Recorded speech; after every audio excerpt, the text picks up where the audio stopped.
guys, and welcome to Nickrit. In today's video, we're going to go over how to make the double box GIMP Boondoggle Rex Lace is what it's also sometimes called. It's basically a camp craft that makes keychains. How to do the double box version of it. In my first video on GIMP, I showed you how to do the single box. This is a single box. Here is a double box, because you can do twice as many stitches and you use an extra GIMP string along the way. Here I used black and silver, and in my video I'm going to be using 3 different colors so you can actually tell the differences between all 3 of the colors. This is my single box. It's pretty easy. All you have to do is do a simple box square knot, basically. You go over, you go over, you go over, and you go over. It's super easy. I have a video on that, so you go over the loop, you go over this loop, and super easy peasy. If you have any questions on how to do the basic box stitch, I will link right down below, and I'll probably put a little pop-up in this video as well. And that is simple. You're basically just overlapping all of your stitches there. It's going to be a little bit different with this one. So for this video, you're going to need either, if you're going to make it a keychain, you're going to need little key rings. I have an entire thing of keychains here. I also have a lot more, but I just can't find them right now. And you're going to need GIMP, Boondoggle, Rex Lace, whatever your local craft store calls it. I've always called it GIMP because that's what people at my camp would call it. That's why it's always going to be a headliner with that. So we're going to take 3 pieces, like so. I have them pre-cut already. I'm going to make my main color right here a little bit longer than my other part, and my other 2 strands of GIMP here. I'm going to take this one, and I'm going to make whatever you want this side color to be is what you're going to want to make the longest. So this is the color that I want to have going down the center. It's going to be really long. Going down the center of my little keychain here. So what you're going to want to do is you're going to want to start like you do normally with your box stitch. So I'm going to wrap this around my finger and actually make them level. This is a really long string. As you can tell, I have folded this now 4 times and it's still just from finger to finger. So I make mine really long because I'd rather have really long GIMP and cut it than really short GIMP and not have enough. This one is probably, to get this size of a keychain, I made one about this size. Super easy. So I'm going to wrap it around my finger and like so. I'm going to then wrap again and make sure that my tails are even and the same size. So here I want my ends to be about the same length, which it is. I'm then going to put my cord going off the side here. I'm going to take my purple, doesn't really matter, whatever 2 your center colors are. We're going to go through the center here. We're going to make them even, just like before. So the point is to make it so that your 2 strings are nice and even. My other cord just fell off the table. Great. And now we're going to start our basic box stitch. So we're going to take our right one here, our right side of the cord, and we're going to go over this stitch and into and under the other stitch. There we go. So we went over and under, making sure to keep our stitch, our Rex Lace nice and even. We're then going to take this side and we're going to go over, we're going to take our left side of our Rex Lace and go from over and into. So we're going to go over and under. We're not going to pull this off quite yet. I'm going to push this closer to the top here. That way I have room for my next stitch here. And trying not to tangle things and try to keep them as straight as possible. So now you see there's a little S formation right there. Haha! I got my string. So now we're going to keep that pushed upward.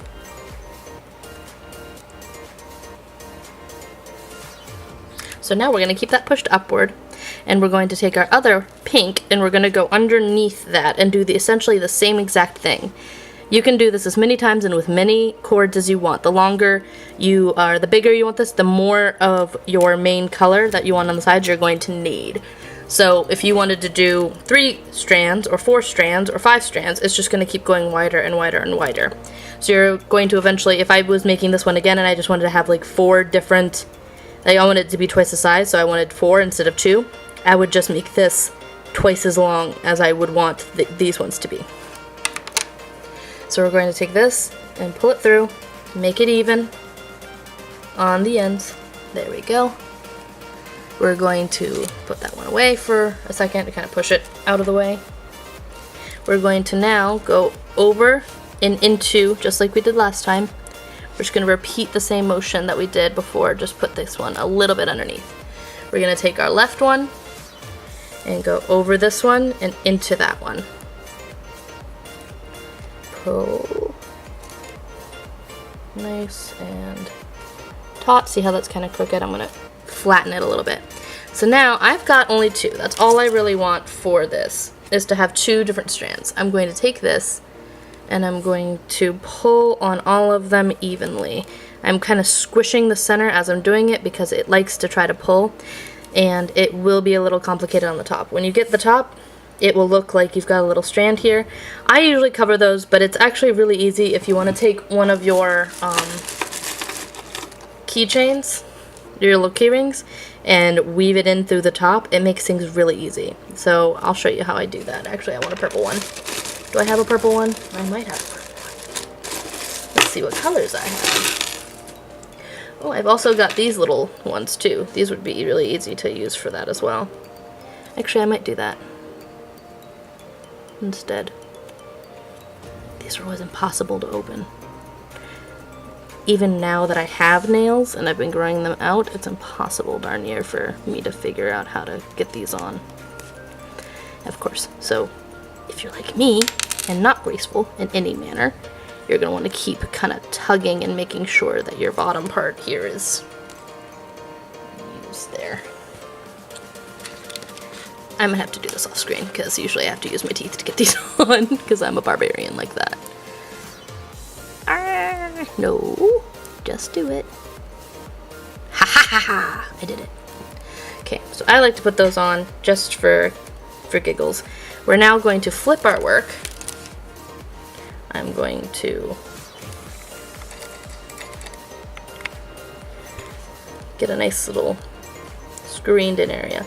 So here we're doing the box. We're not doing any kind of twisting. We're not doing any kind of weirdness. So here we're going to take our rainbow color, our center color, and go over. And we're going to go over with our other piece right there. Since we already have that on top, we're kind of just holding it very tenderly. Our color on the right is purple, so we're going to take our closest to this side, so that you've got 2 purples. One's kind of closer to the middle, one's towards this side. The one on this side is going to go over and into the loop on the other side. That's going to snatch that right up, hold it, and keep that in there. And we're going to grab our other purple and go over into the other loop. So if you'll notice, this is going to hold this one. I like to whip around until it's like actually straight there though.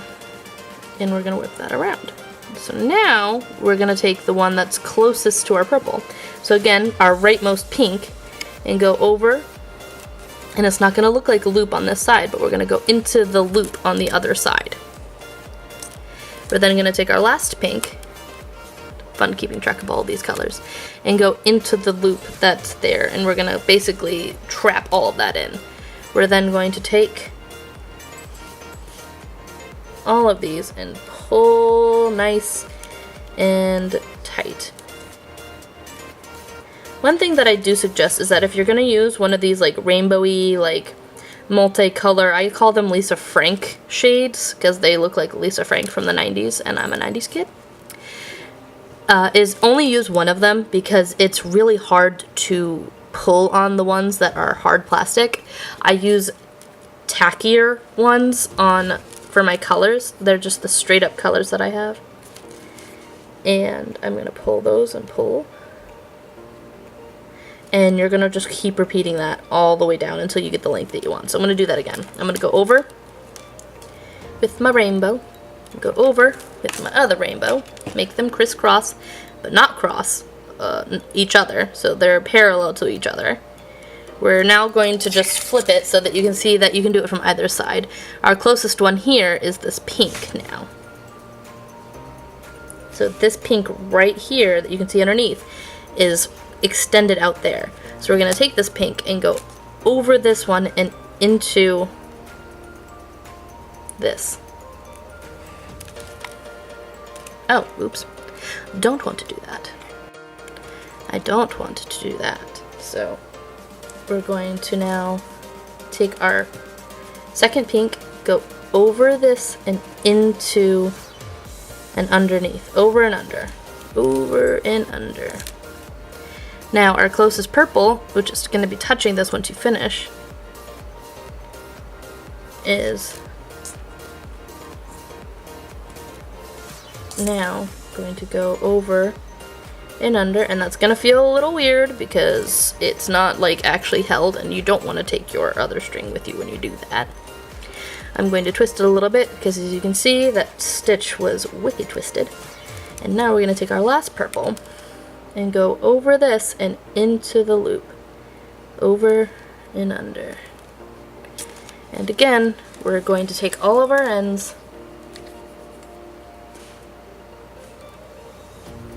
and not do that, but we're going to take him, and I like to put my finger here on this one, this finger here, I hold these with here, and I kind of just try to pull it as evenly as I can. And as you can see, it's already starting to form right there. You'll start seeing this stitch going down the entire thing, and you're going to want to keep going until it's the length that you want. And I'm going to continue doing it until the length that I want it, and then I'm going to show you how I finish off my ends here. You can either burn it, or you can do the loop through method that I usually use. And I knot it because I don't trust the burn through method, and it also looks kind of in my opinion sometimes. Alright, be right back.